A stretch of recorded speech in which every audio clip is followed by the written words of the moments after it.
సోమరితనం అనేటువంటిది నీ జీవితాన్ని దరిద్రునిగా చేస్తుంది. సోమరు ఎప్పుడు ఎవరో ఒకరి మీద ఆధారపడిపోతాడు, ఎవరో ఒకరి దగ్గర చేయి చాపుతాడు, ఎవరో ఒకరు ఏదని ఇస్తాడని ఎదురు చూస్తాడు. కష్టజీవి ఎవరికైనా సహాయము చేస్తాడు. స్తోత్రం చెప్పాలి. పురుషుడికి బలం ఎందుకు ఇచ్చాడంటే నువ్వు కష్టపడాలి. నీకు ఆ సామర్థ్యం ఇచ్చాడు దేవుడు, ఆ తెలివితేటలు ఇచ్చాడు.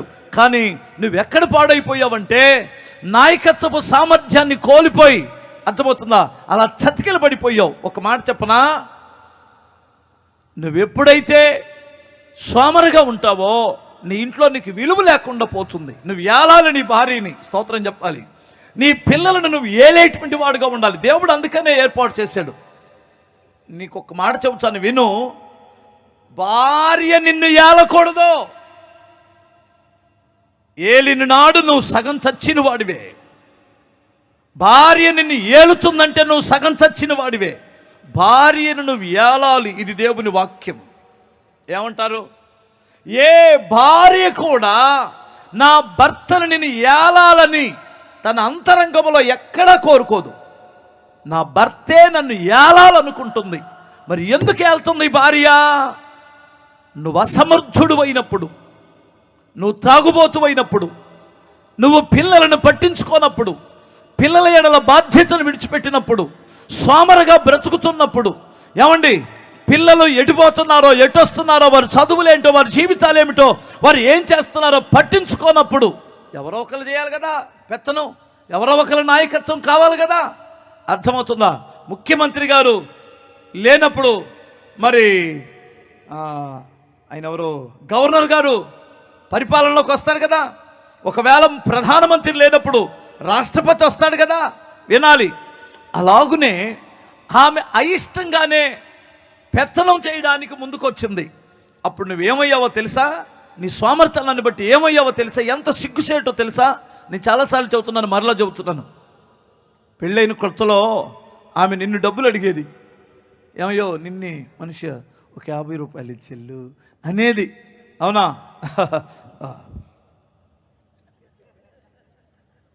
ఇలా లాగి 100 రూపాయలు ఇమ్మంటావా అనేవాడివి. అర్థమవుతుందా? మా ఆయన వస్తున్నాడేమో, వచ్చేటప్పుడు ఏమైనా తెస్తాడేమో ఎదురు చూసేది. 1 సంవత్సరం అయింది, 2 సంవత్సరాలైంది, 3 సంవత్సరాలైంది, ఏదో ఫంక్షన్కి వెళ్ళావు, ఆడెవడో పోసాడు, నువ్వు దాగావు. ఉచితంగా అదేంటి ఎలక్షన్ వచ్చిందని నువ్వు తాగావు. అర్థమవుతా? ఊరకొస్తుందని తాగావు, దినానికి వెళ్ళి తాగావు కాదా? ఎవడో చచ్చాడని తాగావు, ఊరికినే పోస్తున్నారని సీసాలు తెచ్చి పెడతారు కదా అక్కడ. అలా అలవాటు చేసుకున్నావు. చేసుకున్న తర్వాత అలవాటు అయిన తర్వాత మరి రోజు ఊరికే రాదు కదా. వారానికి ఒకసారి మొదలుపెట్టావు, వారంలో 2 సార్లు అయింది, రోజుకు ఒక్కసారి అయింది, ఇప్పుడు రోజుకు ఉదయం సాయంత్రం అయింది. ఇప్పుడు ఫుల్గా రాకపోతే వణుకుతున్నావు. వేసిన తర్వాత కానీ స్టడీ. హల్లెలూయా. ఈ మధ్య ఎక్కడో మా కీబోర్డ్ వాళ్ళ అబ్బాయిలు ఎక్కడికి వెళ్ళారో, ఏదో ఊరు వెళ్ళాను అబ్బాయి నేను. ఏదైనా ఊరు వెళ్తే ఆడ ఫుల్ తాగుపోతాడట కీబోర్డ్ అబ్బాయి. ఆడి చేతులు ఎలా అంటున్నాయి, ఎట్ట అంటున్నాయి.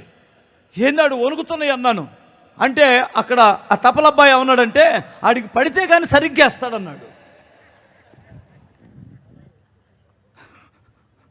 అర్థమైనా? ఆడికి వణుకునేస్తున్నాయి చేతులు, గడగడగడ వణుకుతున్నాడు. అసలు కీబోర్డ్ సరిగ్గా వాయించలేకపోతున్నాడు. సరే ఆ స్టేజీ సాట్కి వెళ్ళిరండ్రా అంటే స్టేజీ సాట్కి వెళ్ళి వచ్చాడు. ఆ తర్వాత వాయించాడు, ఎరగదీసేసాడు.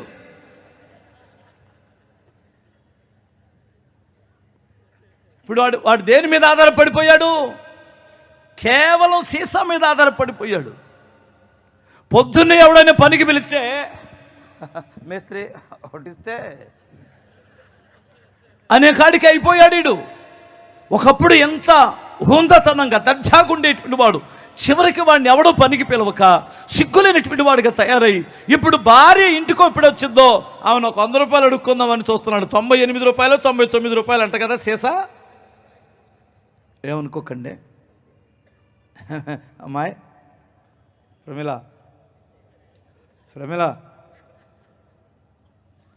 ఏంటి చెప్పు. ఎందే ఏం లేదు, ఒక 100 రూపాయలు. నిన్న ఆదివారం 500 ఏం చేశావు? నిన్నటి ఈరోజు అడిగితే అలా నిన్నటే అయిపోయి ఈరోజు ఏమంటాడు? అవునా కాదా? అరే ఎంతటి వాడు ఎంత దిగజారిపోయాడండి. ఒకప్పుడు ఇలా పెట్టాడు, ఇప్పుడు ఇలా అయిపోయాడు. నువ్వు ఒక నాయకుడు అయ్యా, ఒక నాయకత్వపు లక్షణాలు నీలో ఉన్నాయా? ఏం చేసుకున్నావు వాటిని? పిల్లలని ఆరా తీయవలసినటువంటి నీవు, నా కొడుకు ఎక్కడికి వెళ్ళాడు, నా కూతురు ఎక్కడికి వెళ్ళిందని చూసుకోవలసినటువంటి నీవు, నువ్వు ఎక్కడ పడిపోయావో, మా నాన్న ఎక్కడ పడిపోయాడో చూసుకోవాల్సి వస్తుంది. అయ్యో, ఆ కుటుంబానికి ఎంత తలనొప్పిగా మారిన వారున్నారో మీకు చేతులు జోడించి బ్రతిమలాడు చెప్తున్నాను. నువ్వు ఒక నాయకుడిగా బ్రతకాలి అనుకుంటే పోయిన సామర్థ్యాన్ని కోల్పోయిన నీవు, ఆ స్వరూపాన్ని, ఆ ప్రేమను, ఆ నీతిని కోల్పోయిన నీ కొరకు, నా కొరకే ప్రభు కల్వారి సిలువలో మరలా తిరిగి ప్రాణం పెట్టవలసి వచ్చింది. నువ్వు మరలా తిరిగి కల్వారి దగ్గరికి రాగలిగితే, ఆ రక్త ప్రోక్షణ దగ్గరికి నువ్వు రాగలిగితే, నిన్ను మరలా నూతన సృష్టిగా దేవుడు చెయ్యగలడు. హల్లెలూయా. మా నాన్నే దానికి సాక్ష్యం, మరి ఎవరో కాదు. మా నాన్న చిన్నప్పుడు ఫుల్లుగా తాగేవాడు. నా చిన్నప్పుడు సారా ప్యాకెట్లు ఉండేవి. సారా ప్యాకెట్లు తాగొచ్చా మా అమ్మ ఏడుస్తూ, అయ్యో కొంప కొల్లేరైపోతుంది, నాశనం అయిపోతుంది అంటే, అలో ఇక తాగలే అనేవాడు. నువ్వు తాగుతావు అంటే, నమ్మవా, నీ మీద ఒట్టు అనేవాడు. ఎవరి మీద? మా అమ్మ మీద. మా అమ్మ మీద నాకు తెలిసి 10 సంఖ్యలు వేసి ఉంటాడు, నేను చూడగా ఒట్లు. మా అమ్మ నమ్మనప్పుడు ఒకసారి పెద్దోడాడే ఆడి మీద ఒట్టేస్తాను, నా మీద కూడా వేసాడు ఒట్లు. ఎన్నిసార్లు ఒట్లేసాడు అంటే తను మారాలని తపనతో ఒక్కసారి కూడా మారలేదు. ప్రభు దగ్గరికి వచ్చిన తర్వాత మారిపోయాడు. ఆయన మాత్రమే మార్చగలడు, ఆయనకు మాత్రమే శక్తి ఉంది. ఈ పురుషుల కొడుక్కి నేను పిలిచింది నీకు కొబ్బరిను నమ్మడానికి కాదు, అర్థమవుతుందా? అంజూరపు కాయలు ఇవ్వడానికి కాదు నేను ఇక్కడ పిలిచింది. నిన్నెందుకు పిలిచామంటే కల్వారి దగ్గర నీ యొక్క పాపములు రక్తములు కడుక్కోమని.